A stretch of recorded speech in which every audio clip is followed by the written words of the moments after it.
Welcome to the RSP Boiler Room. I'm Matt Waldman with the Rookie Scouting Portfolio. We're going to take a look at Alvin Kamara, and we're going to examine two plays from the Tennessee running back. Both of them have some good broader reaching things to discuss, not just about Kamara, but about evaluation in general. One of them is the angle of the tape that you're viewing. What's your perspective? Is it all 22? Is it broadcast angle? Or is it end zone angle?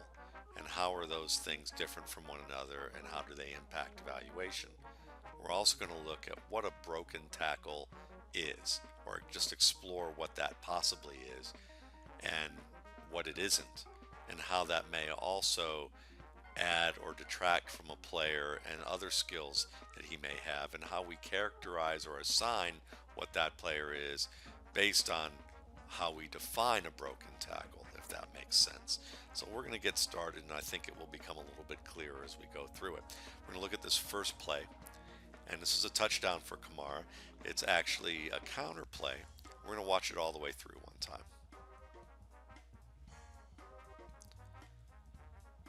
Looks pretty impressive right there, doesn't it? Let's watch it one more time there. When you watch this play from this angle, and you're going to say, wow, look at him here. He breaks one tackle, two tackles, three tackles, maybe four tackles on this play. That's what it looks like. Now, if you're box score scouting and you say, wow, this guy breaks a lot of tackles. He broke four tackles on this play. Maybe.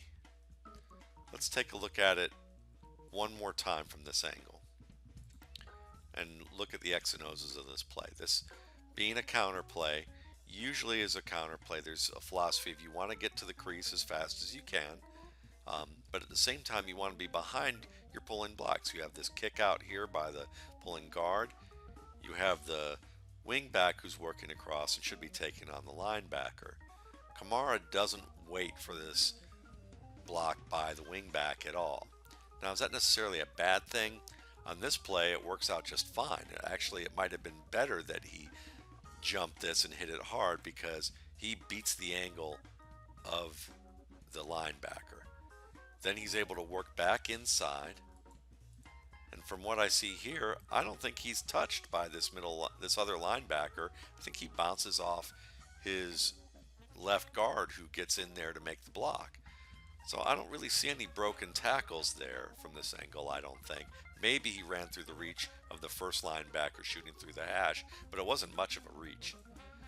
Good acceleration through, and he splits the safety and the cornerback. Now, but if you look at this a little bit more, you can see that the cornerback kind of collides with that safety and eliminates the safety's angle, and the safety's jumping for air and misses.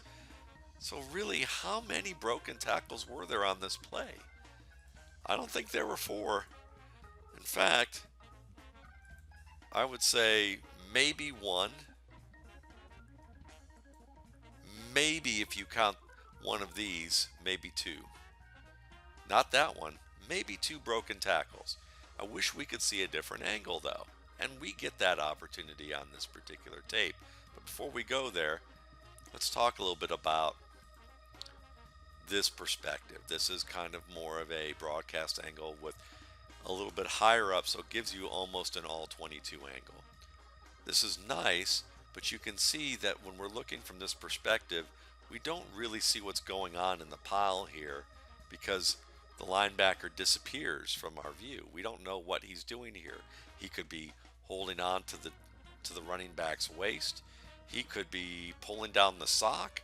He could have completely missed. We have no idea. Same thing goes with the guard on this linebacker. We only see a little bit, which is some contact and a spin, but who did he make contact to? We don't know.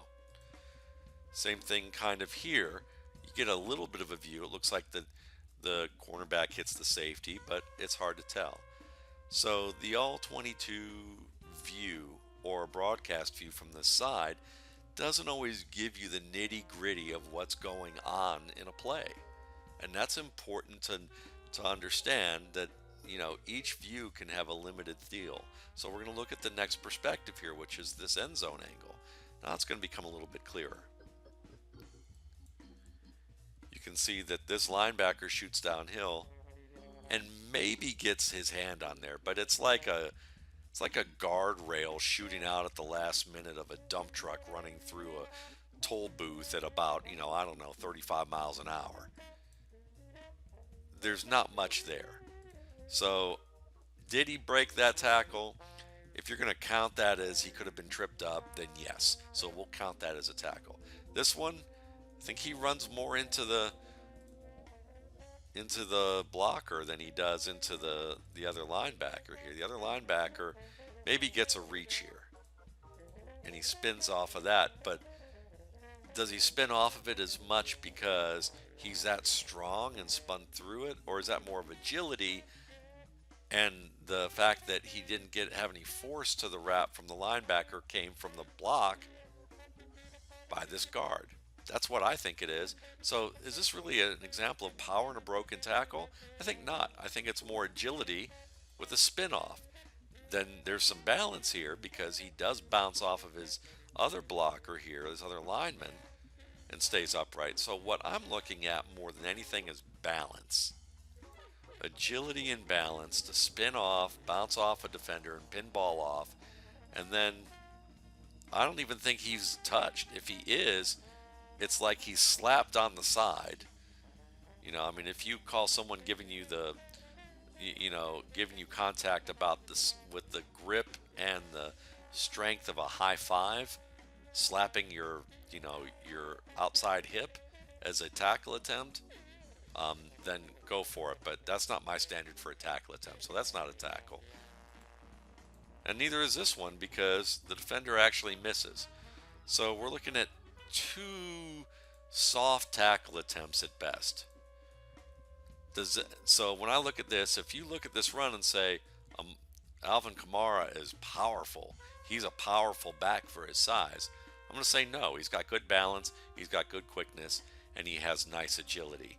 Now, all those things are admirable, but you want to be careful about how you characterize a player because we may already know this about Kamara. And if you add that power element to it that he doesn't really have to that level and say he breaks multiple tackles in a run, you could get yourself in trouble watching this. So let's watch this watch this next play, and we have a similar look here. This is a screen pass. Wrong play, actually. Let me see if we can go down a little bit further. This is the one. Just took me a minute. All right. Nice patience here by Kamara. Waiting for the rushers to clear behind him and then turn, make the catch. And here it goes. 1, 2, 3, 4, 5, 6. Looks like he broke 6 tackles on that play. Pretty amazing, right? But let's just wait here. Again, good agility. Don't think he's wrapped there. This play, good speed, eliminates the angle for the most part so that you've got a reach to the shoulder that he pulls off of. This is a legitimate tackle attempt. It actually created some resistance on Kamara and forced him to have to power through some of it. Even if the angle aided that a lot. That's a good one. That hand on his arm like a pat on the shoulder, like, excuse me, can you tell me when the bus comes? No, that's not a tackle attempt.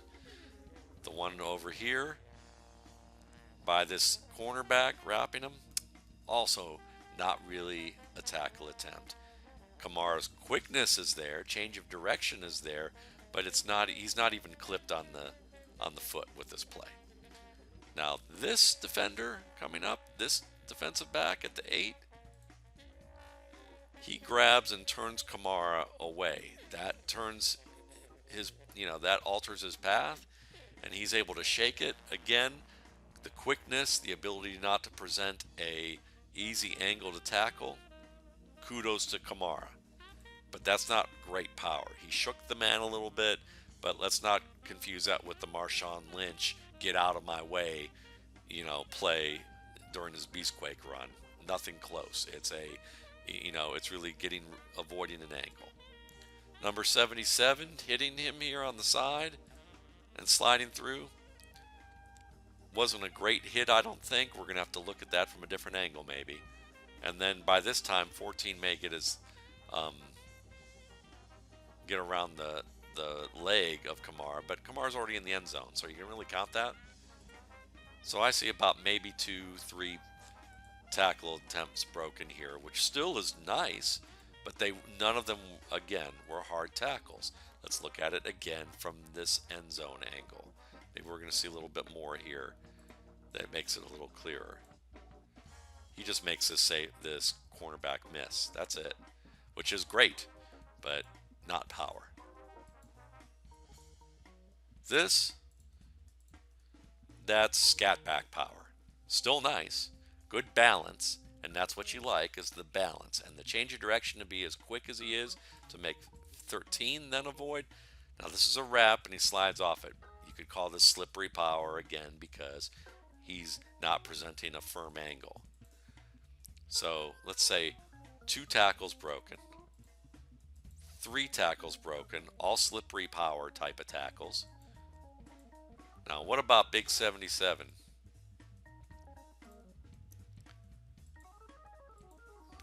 It's hard to tell about old Big 77 there. Let's see if we can see it one more time. This looks like Kamara avoided Big 77. Let's watch it. See if we can see it here.